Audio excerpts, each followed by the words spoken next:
Good morning, and here we are for another TAPP Talk Live, and this is number 50. And we are live here with Julian and Sophie Rodriguez from New Technology Developments, and we are going to be talking about new technology for dealing with wet and slurry waste in Malta.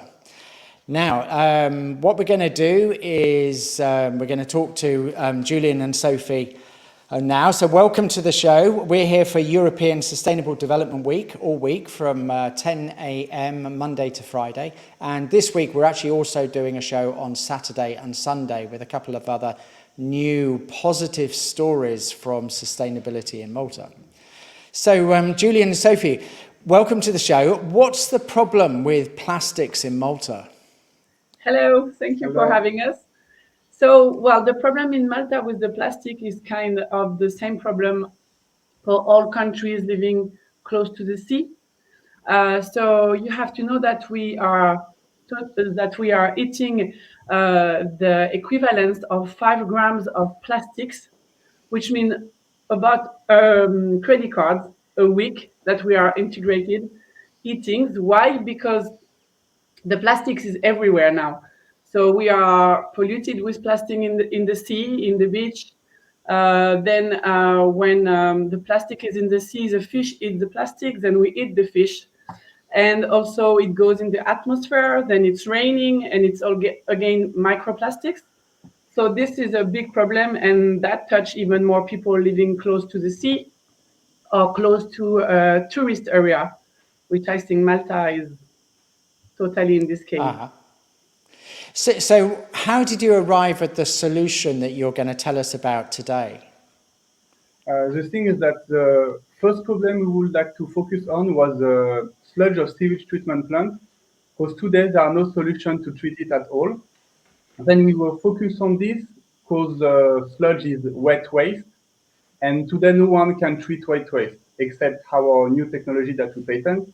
And then we focus on this, and we managed to destroy the sludge of sewage treatment plant. It means that we can destroy any waste, like the plastic, the house waste, everything. And that's why we developed this technology. So is this human waste or animal waste or both or anything or or what? Exactly, that's a good question. That's exactly that. Human waste and animal waste too. Like, for example, farmers have waste of animal, we can treat it and destroy it. And when we destroy this waste, we transform this in green gas. What is another important thing? Because the technology that exists now, they need gas or something to make the machine work. And then they use the gas. And as you know now, with what happened, it's complicated to have more gas, and it's expensive too and not good for the environment. While us, it's our own gas that we produce. Okay, so in a minute we're going to talk about how this works. But first of all, if you're watching the recording, then do ask questions in the comments box, either on Facebook, LinkedIn, or YouTube, and I can pass them on to Julian and Sophie afterwards, and we can supply answers to the questions. And if you're live watching, I can see there's a few people live watching, then just stick your comments in, and we can come to questions near the end if there are any.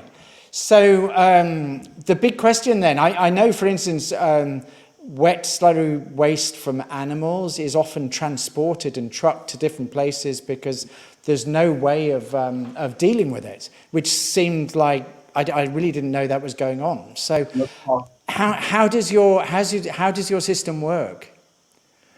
Then what we choose to do is to integrate our machine in a container.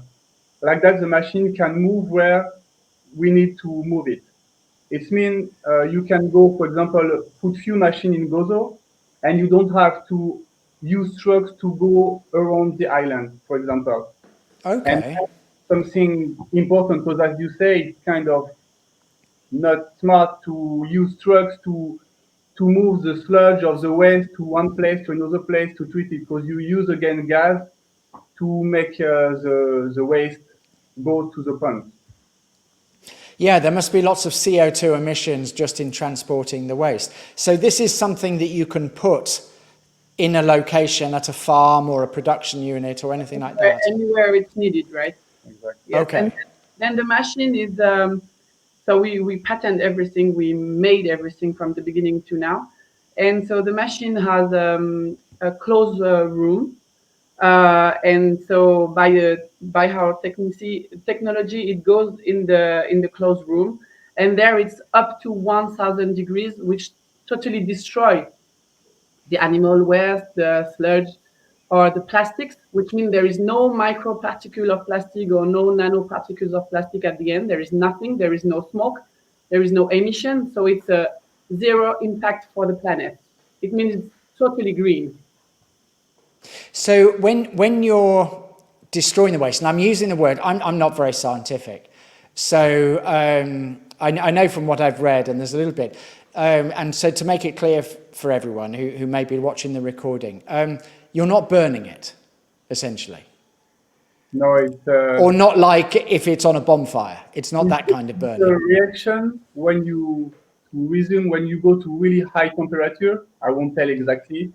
Yes. When you inject the waste inside, it kind of disappear, and because it's in the closed room, you have it produces gas. When it destroys this, it produces gas, and this gas goes in kind of filter, and after it go outside of the filter, you can use this gas, and it's a green gas because you produce this gas from sludge or waste, and then it's totally green and no impact on the environment. So what you're talking about then, for me as just a normal consumer, is waste in, gas out. Exactly. And you can use the gas, what do you use the gas for? We can use the gas or just as gas, normal gas, or we can transform this gas in electricity, and then it will be also a green electricity because it's gas from the waste. Wow, okay. And so this is a green gas producing thing, as well as, I assume you're using the power that you create in order to run it, as it Exactly, were. that's another point. So it's a completely closed loop. Yes. Exactly. Okay, brilliant. And the unit that you put in wherever so the waste it can be treated right where it's produced, as it were. How much waste do you need to be producing to make it worthwhile putting one unit in a place? What is important to understand is that the machine is not big. That's something that is really important. Because we have a small machine, we can treat like, for example, a small a sewage treatment plant, the one of Melia is not a big one, but we can treat it and it works. We don't need a big quantity of waste. Because how we develop this is that you destroy 1 ton of waste and you keep kind of 1 ton of gas. And then Wow, you okay. turn alone, I mean itself, and you keep a part of this gas. So is there anything left at all, or does it just completely just all... Is there anything at all that comes out? Anything at all. Anything. Okay, so is there anything left afterwards, No. apart from the gas? No. Okay. Yeah, because that's pretty incredible, isn't it? It's almost like a miracle solution, isn't it? Because you can get all this waste and then it produces an energy, but without destroying, without creating lots of gases at the same time. Yeah. So it's kind of not like an incineration. No. Totally the thing. opposite. Incineration, first you need gas to incinerate, and you burn it. Even if imagine it's closed room, but you use gas. And you don't produce anything, or maybe 5-10% of what you burn, destroy. Then it means you use more gas than what you produce. What the balance is not good for environment and for the money because it costs a lot. And Right. also, I don't know if people know, but lots of the sludge is they put it on the land to Oh, dry, yeah. or in the sea, depends. And then on the land it goes in the soils, and you have to know that we have found on the sludge medicines, we have found metals, we have found lots of things that are polluting again the soils. And then we eat the vegetables from the same soils. So it's like an endless cycle. I think you have the picture of the endless cycle.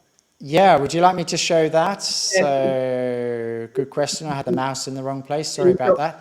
So here's your endless cycle then. Do you want to talk me through that or talk us through that? yes, you can. So it's from human waste to waste, then it goes to the water treatment plant. Then can you maybe explain better than me? for the treatment. Then when they, at the sewage treatment plant, they treat the water, they make the water clean, and they have a ultimate waste that is we call sludge, but it's shit, to be honest, with not good things inside. And in general, this, you have to treat it. And what happened now is that they have to dry it. To dry it, they use gas or machine to dry it. And after, or they put it in a machine, as you say, in an incinerator, or they put it in land or some solution or in the sea that are not solution. And with our solution, then we take this sludge, we destroy it, and we produce some gas from this. And then we stop everything. There is no more nanoparticle or anything that goes in the nature. So it means you can treat, like, destroy the sludge, the plastics, the domestic waste, the hospital waste, the amianta, and so then you totally stop the endless cycle.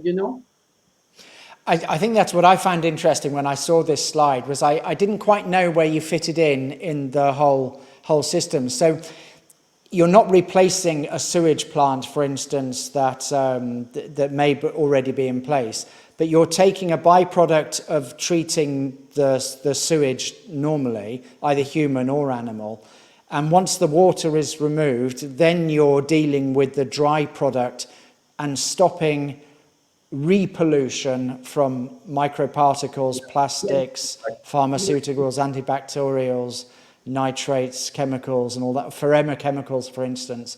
And all of that's going through your system. So the bit that you're doing is the bit right at the end. Exactly. Yes. Which I found quite interesting because I didn't realize that when I was learning more about what you're doing. For example, when there is the COVID pandemic, they found some COVID inside the sludge. So it means even this, you stop, it's finished. And what was interesting was also hearing about the medical waste Yes. that you're dealing with as well, and maybe some of those plastics that don't get recycled. Yes, even for example in Malta, they have some plastic in the sea, and so people take it out of the sea. With our solution, we can put this in the machine and destroy it. Then you sure it won't go back in the sea, and fish won't eat this plastic, and you won't eat the fish, and then eat the plastic. For example, That's the ONG Zibel, they are collecting microplastic in the sea all around Malta, I think. So, for example, you put the machine, you put everything inside, and then it's finished. Because microplastic is really difficult to recycle. It's so small. So with the machine, it's finished. because sometimes the cost of trying to recycle things and sort them out when they're so small is not going to be productive. You may as well do something else. It's because first you have to separate which is recycle or not. So it's time, it's people who have to work. Then you have to transport it and then to treat it. While there, you just have the machine, you put everything, and then it's finished. So it's So I still think this, what's interesting is this is a positive story both for Malta, but also obviously your technology, your machine, and your patents have significance globally as well, don't they? There must be other countries that are looking. So, what kind of support have you found in Malta for your patented technology so far? For now, nothing. We Okay. find ourselves from 5 years, Yeah. and now we want to start the production.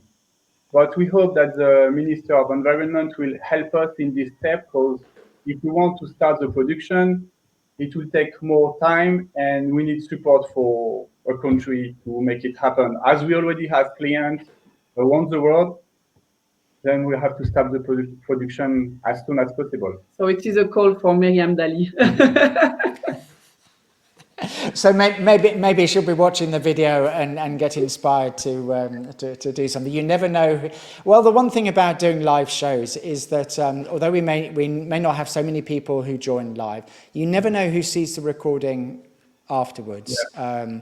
And so if you are watching and you think you can help Julian and Sophie bring this machine to realization both here and abroad, or if you're watching from abroad, then just put a comment in the box or contact us and we'll be able to pass on the details. Or in fact, you can go straight to the website, which is newtechnologydevelopment.com. And you'll be able to contact them directly there. So if you are interested or want to know more about the technology, or you think you can do something to help, then it's all there.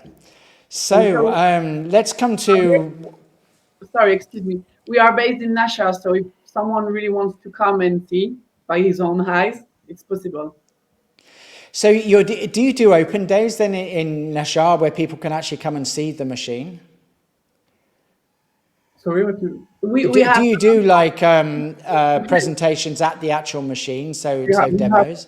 We have the machine in Nasha now, yes, and we do some demonstration for some clients or for some people that come in Malta just for this. Then yes, it's possible to show the machine and how it works. We did one in France. Just a demonstration. Yes, I think we send you the video. Yes. Do you want to see that? Shall I run that? Yes. Yeah, should we run that? So it's let's just run that. If you want to talk through it, I'll turn the sound off on the video. If you want to talk us through what we're seeing, it's only about a minute long. It might be quite interesting. Also to see the scale of the machine, I think, because it sounds as though it's got to be a monstrous type machine. And it's small. Yes. Okay, so let's run that. And turn the sound off, and you can talk us through it if you want.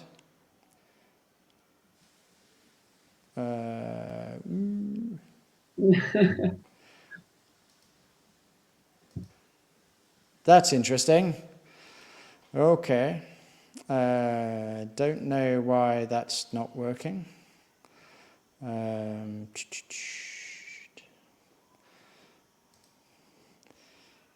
Give me 2 seconds.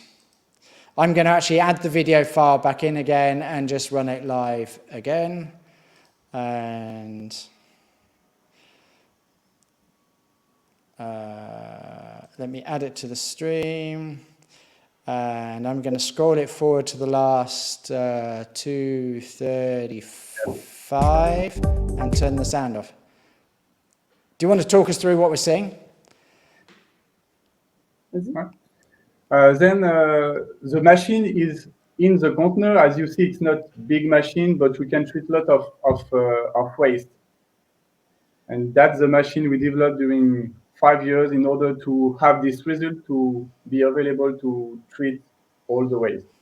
So this is a 40-foot container, but the machine's actually only at the end of it. It's in 20-feet container. In this one is in 40 because we move it with our things inside, but it fits in 20-feet container. Right, and so it's a half container size then?